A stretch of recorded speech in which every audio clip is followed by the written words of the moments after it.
विधर्मी दूसरे देशों से आए हुए इस देश में तलवार भाले और तीर चलाते रहे, लेकिन इस देश की संस्कृति को मिटा ना पाए, क्योंकि इस देश के लोग अपनी जिह्वा पर वेद के उसी संदेश को रखते थे कि माता भूमि पुत्रो अहम पृथिव्या, ये भूमि मेरी मां है और मैं इसका पुत्र हूं। इस देश के बड़े बड़े विद्वान, इस देश के बड़े बड़े धार्मिक अपने राजाओं को, अपने सेनानियों को, अपने सेनापतियों को एक ही संदेश सुनाया करते थे, वयम तुभ्यम बलिहृतास्यामा, ऐ मातृभूमि मैं तुझ पर बलिदान हो जाऊं तो ये मेरे सौभाग्य का विषय होगा। मैं बार बार जन्म पाऊं, बार बार बलिदान हो जाऊं तो ये और भी सौभाग्य का विषय होगा, और मैं फिर भी जन्म पाऊं तो फिर भी तेरे ऊपर बलिदान हो जाऊं तो मेरा परम सौभाग्य होगा। ऐसा क्या हुआ इस देश में? ऋषि के शब्दों में कहूं तो जब से हमने वेदों को पढ़ना पढ़ाना छोड़ा, जब से हमने यज्ञ का करना कराना छोड़ा, जब से हमने ऋषियों के पथ को छोड़ा, तब से ये ऋषि की पीड़ा देखिए, तब से विदेशों में तो क्या, अपने देश में भी अपना स्वतंत्र शासन न रहा। ये ऋषि लिखते हैं। कहा तो इस देश के राजा महाराजा चक्रवर्ती शासक हुआ करते थे। सारी दुनिया के लोग, चीन का राजा भगदत्त आकर के महाभारत में एक छोटा सा सेनापति बनकर के लड़ा था कौरवों की ओर से, कौरवों की ओर से, हस्तिनापुर के राज्य सिंहासन की ओर से एक छोटा सा सेनापति बनकर के लड़ा था चीन का राजा भगदत्त, जो आज महाशक्ति होने का दावा करता है। वो हमारे चक्रवर्ती राज्य का एक छोटा सा सूबा, एक छोटा सा प्रांत हुआ करता था। अगर वेदों की ओर हम न चले, अगर वेदों की शिक्षाओं को अपने जीवन में न अपनाया, तो ध्यान दीजिएगा, ये स्वतंत्रता, ये आजादी जो हजारों नहीं लाखों बलिदानों के बाद प्राप्त हुई है, ये स्वतंत्रता का मधुर फल जो हम चख रहे हैं, अगर हमारी पीढ़ियां वेद के मार्ग से विमुख हो गई तो ज्यादा देर नहीं लगेगी। अगर भौतिक पराधीन नहीं हुए तो आर्थिक पराधीन तो होकर के रहेंगे। बहुत सारे राष्ट्र आपके आसपास के देखना, बहुत सारे राष्ट्र, हमारा पड़ोसी राष्ट्र ही देख लो, आज कहने को तो स्वतंत्र है, लेकिन शायद ही दुनिया का कोई देश होगा जिसके आगे कटोरा फैलाता हुआ ना घूम रहा। भला वो कोई आजादी है? भला वो कोई स्वतंत्रता है? और अगर हम भी बचना चाहते हैं तो आवश्यकता है कि हम वेद के बताए मार्ग पर चलें। वेद कहता है, राष्ट्र नदियों से महान नहीं होता, राष्ट्र पर्वतों से महान नहीं होता, राष्ट्र खेतों से महान नहीं होता, राष्ट्र समुद्र तटों से महान नहीं होता, राष्ट्र राष्ट्र के नागरिकों से महान होता है। जिस देश के नागरिक महान होते हैं वो राष्ट्र महान होता है। और वेद में, अथर्ववेद में 12वें कांड में एक सूक्त आता है जिसको भूमि सूक्त कहा जाता है।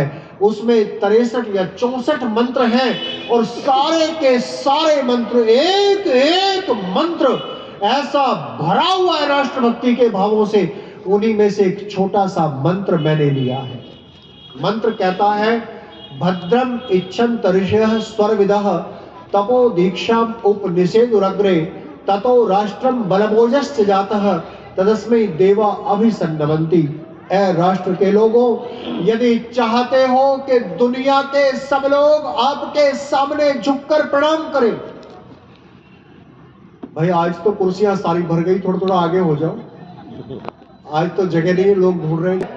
ऐ लोगों, संसार के लोगों, अगर अपने राष्ट्र को ऐसा बनाना चाहते हो कि सारी दुनिया आपके राष्ट्र के आगे झुके, तो राष्ट्र के नागरिकों को इन दो बातों पर ध्यान देना चाहिए। प्रत्येक राष्ट्र के नागरिक के जीवन में दीक्षा और तप, ये दो बातें होनी चाहिए। दीक्षा और तप, ये दो बातें हर एक राष्ट्र के नागरिक के जीवन में होनी चाहिए। आप कहेंगे ये दीक्षा और तप क्या होते हैं? तप तो फिर भी कुछ कुछ समझ में आता है, लेकिन दीक्षा क्या है? तो आप सबने अखबार पढ़ते होंगे, आगरा में बहुत प्राचीन विश्वविद्यालय है, बहुत पुराने समय का स्थापित विश्वविद्यालय है। यहाँ विश्वविद्यालय में प्रतिवर्ष एक आयोजन किया जाता होगा जिसको बोलते हैं दीक्षांत समारोह। होता है दीक्षांत समारोह। तो दीक्षांत समारोह का मतलब है कि अब जिन्होंने पढ़ाई पूरी कर ली उनको प्रणाम करने का समय आ गया। अब आप अपनी डिग्री लीजिए और विश्वविद्यालय से प्रस्थान कीजिए। तो इसका मतलब जाने को दीक्षांत कहते हैं, तो आने को दीक्षारंभ बोलेंगे। आने को क्या बोलेंगे? दीक्षारंभ। अगर दीक्षा शब्द का सही अर्थ समझना है तो एक शब्द में समझ लीजिए, जिसको बोलते हैं एडमिशन, प्रवेश करना, अपना नाम लिखवा देना, राष्ट्र के भक्तों में अपना नाम लिखवा देना, यानी कि आपकी पहचान हो जाए कि ये व्यक्ति राष्ट्रभक्त है, ये व्यक्ति राष्ट्रभक्त है। जापान में एक बार बड़ी बीमारी फैल गई कुत्तों से, तो सरकार ने आदेश दिया कुत्तों में बीमारी फैली, कुत्तों को मारा जाए। एक भारतीय होटल में ठहरा हुआ था, जब तड़ तड़ तड़ तड़ तड़ गोलियों की आवाज आई तो उसने कहा क्या द्वितीय महायुद्ध फिर से शुरू हो गए? बाहर निकल कर के आया, खिड़की से झांका, गली में गोलियां चल रही है, पुलिस वाले गोलियां चला रहे हैं। डर के मारे खिड़की बंद गई, नीचे आया, होटल में पूछा क्या बात है, कोई खतरा तो नहीं है? नहीं, खतरा कुछ नहीं है। क्या हुआ? कि कुत्तों को मारने का सरकार का आदेश हुआ, गोली से मारा जा रहा है, बीमारी फैल गई है, रोगग्रस्त हो गए। तो उसने बाहर झांक करके देखा, पुलिस के व्यक्ति खड़े, उनसे बात करने लगा, सारी समाचार मिल गए, सूचना मिल गई। उसने एक पुलिस वाले से कौतूहलवश एक बात पूछी कि आप जो भी कुत्ता दिखाई देता है बाहर निकल के आता है उसको ही मार देते हो, लेकिन ये एक कुत्ता आपके पास भी आता है, इधर उधर भी भागता है, गलियों में भी जाता है, बाहर भी निकलता है, उधर भी जा रहा है, इधर भी जा रहा है, इसको नहीं मार रहे, क्या बात है? नहीं बुला के ला रहा है। तो पुलिस वाले ने कहा देखते नहीं हो इसके गले में पट्टा पड़ा हुआ है, इसके गले में पट्टा पड़ा हुआ है। तो इसने कहा अगर मैं इन सब कुत्तों को पट्टे पहना दूं तो क्या आप इनको नहीं मारोगे? तो पुलिस वाला हंसने लगा और कहने लगा नहीं, ऐसी बात नहीं है, ये जो पट्टा पड़ा हुआ है ये पुलिस का पट्टा है, इसका मतलब है ये पुलिस विभाग का कुत्ता है, ये पहचान है हमारे विभाग की। तो इसलिए इसको हम गोली से नहीं मारेंगे, क्योंकि इसको तो हमने इसी काम के लिए रखा हुआ है कि ये जा जा करके उनको पकड़ पकड़ करके बाहर निकाल निकाल करके लाता।